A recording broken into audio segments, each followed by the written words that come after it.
misuse words like oppression. There has been no oppression for the white man in this country. You tell me which white men were dragged out of their homes. You tell me which one of them got dragged all the way across an ocean and told that you are going to go and work. We are going to steal your wives. We are going to rape your wives. That didn't happen. That is oppression. We didn't ask to be here. We're not the same migrants. So one of the things I wanted to talk about was how the Dismantle DEI Act was voted out of the House Oversight Committee. There was a lot of heat and pushback, specifically from the representatives of color, like Jasmine Crockett, who was on there. And they talked a lot about feeling oppressed. The Republican men in that committee. So this was her reaction. I want to play this for you. And I have a lot of other things to say. And I was pretty hot earlier when I was looking at this. And typed up and printed out some notes of historical facts and things that I wanted to discuss. But let me play this clip and we'll come back to this.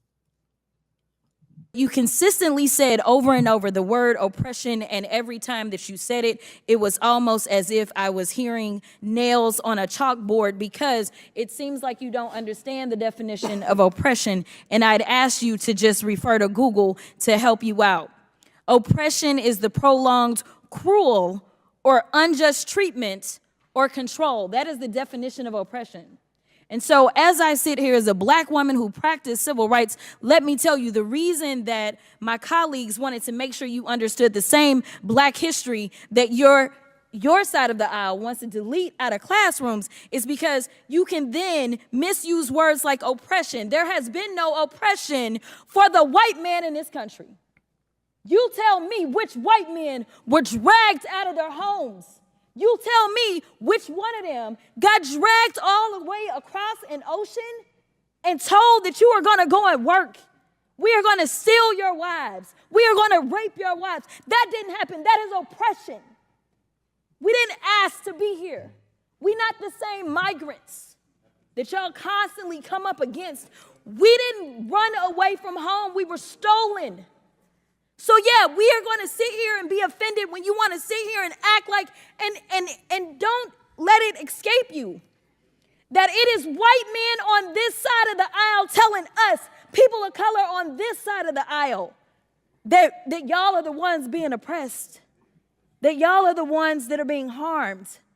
That's not the definition of oppression. You tell me the prolonged, cruel, or unjust treatment that you've had, and we can have a conversation. You consistently.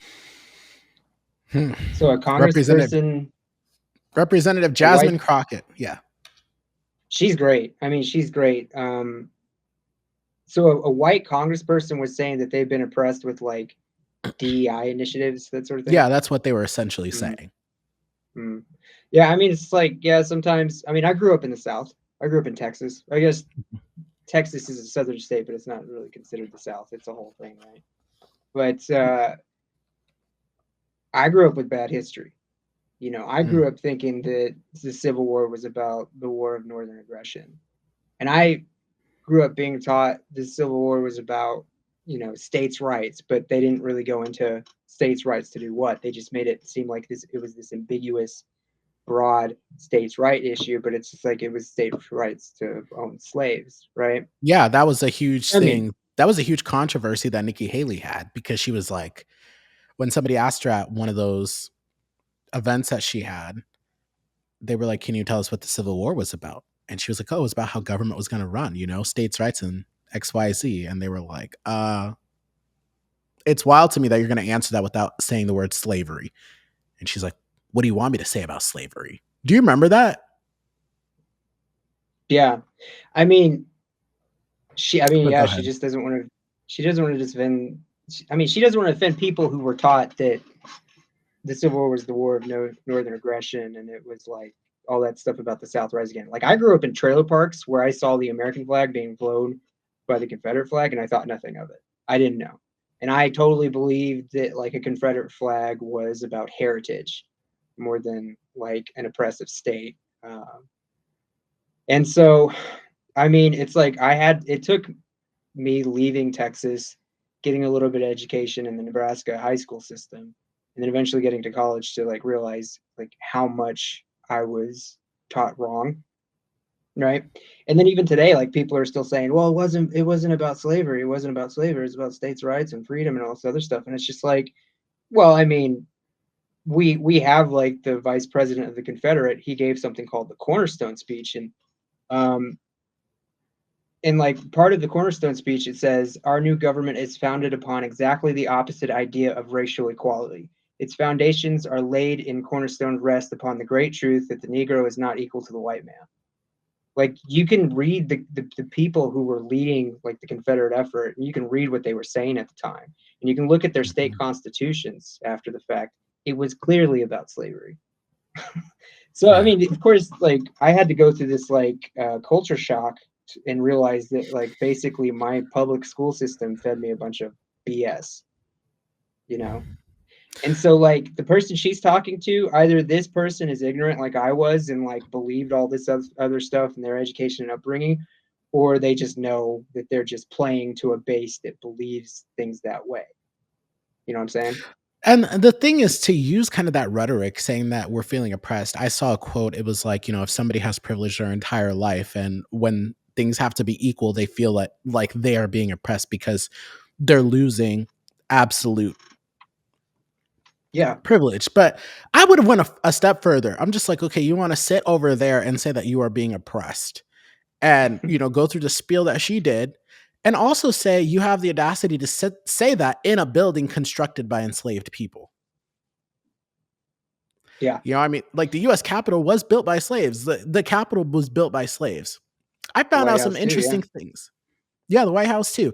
Enslaved individuals were involved in physically demanding tasks, quarrying stone, hauling building materials, and laying bricks, working alongside free laborers and skilled craftsmen under harsh conditions. The federal government rented enslaved laborers from local slave owners, compensating the owners rather than the individuals performing the work. So they labored and they quarried and transported sandstone from the Aquia Creek in Virginia. They were also involved in carpentry, blacksmithing, and other specialized trades. The Mhm. contributions of enslaved people building the Capitol went pretty much overlooked or minimized for Mhm. so long until Congress recognized it in the year 2000, 24 years ago. Literally Mhm. 24 years ago. I was 6 years old. No, not even. I was 5. I was 5 years old when Congress acknowledged the history and the work that enslaved people did to building the Capitol. And it wasn't until 2012 that a marker was finally placed in the Capitol Visitor Center to honor their contributions. So Yeah, she I mean, says after that speech, you guys want to talk about history like it was so long ago. I'm the 50. She's like, I don't know how many white men have come here before me, but I know that I'm the 55th black woman to be ever elected to Congress. She is the 55th one. the only 55th black woman, She's the 55th black woman, yeah, to be elected to Congress. 275 years or something. Or we at 250? Coming Yeah, we're up on coming up on 250. 250. Mm-hmm. Jeez, that sucks. But I mean, it's like you don't even have to. So, like I'm saying, I'm coming from that point of view where I was raised all my life believing that the Confederacy was like my culture and it was my history. And then when somebody came along to just um, just trash it, I thought, oh man, my culture is like being trashed. That makes me mad. Whatever they're saying, I'm not going to listen to, and I'm just going to be mad. Mm. And it's just like it took me all the way till college till I was studying. Like I got a history minor. It took me all the way to college to like actually read speeches of the Confederate leaders. The Cornerstone speech being one. Like that was the Cornerstone speech was given by Alexander H. Stephens, and there was another powerful one quote in his Cornerstone speeches. The Negro is not equal to the white man, that slavery, subordination to the superior race is his natural and normal condition. So it's like all of these people who say it was states' rights and it's culture and heritage and all this other stuff. And it's like, go look at your heritage. Go look what the vice president of the Confederate States was saying. Go look what Jefferson Davis, the president of the Confederate States.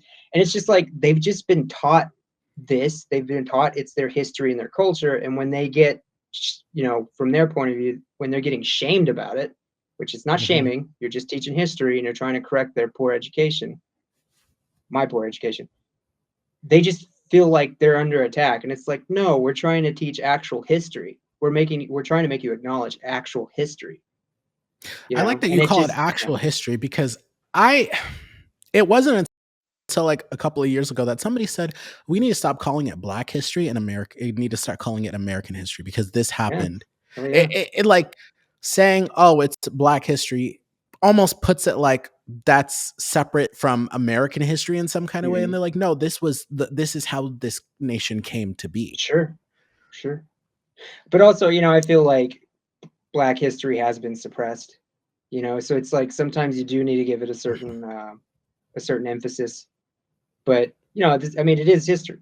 Just go read what the people in the South were saying at the time when they seceded.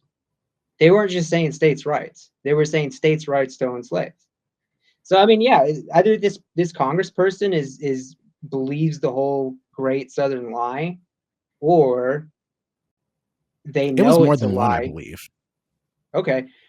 Either they actually believe the Great Southern Lie. I'm sure it comes from a place of like cultural identity and stuff, or they know enough to know that they're playing to a certain base, the feelings of a certain base. That's just, to me, that's kind of like the only possibilities. But I don't know. It's coming from that perspective, yeah. So this whole I do want to play one more clip, and this is from Representative Ayanna Pressley.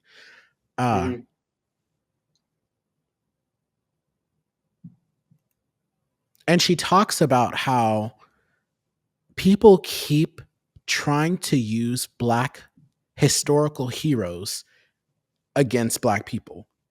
So I saw this when I was in DC for the anniversary of the overturning of Roe v. Wade. Martin Luther King Jr.'s niece was there. She's a pro-life activist. But like all these hosts from the Daily Wire, like celebrities up there giving speeches, Oh, and to quote Martin Luther King Jr., it's like trying to like use his legacy and what he fought for as a weapon against Black people. Listen to this. And I'd also just like to take a personal note of privilege to say, please keep Dr. Martin Luther King Jr.'s name out of your mouths. Yes. Your perversion of his words and his mission, when his children have asked you to stop invoking his name and perverting his work when he was a proud and unapologetic Black man fighting for equality for Black Americans and all marginalized people. So his family have asked all these lawmakers to please stop using our father's name like that. What he stood for is not what you guys are trying to weaponize his legacy against Black people for.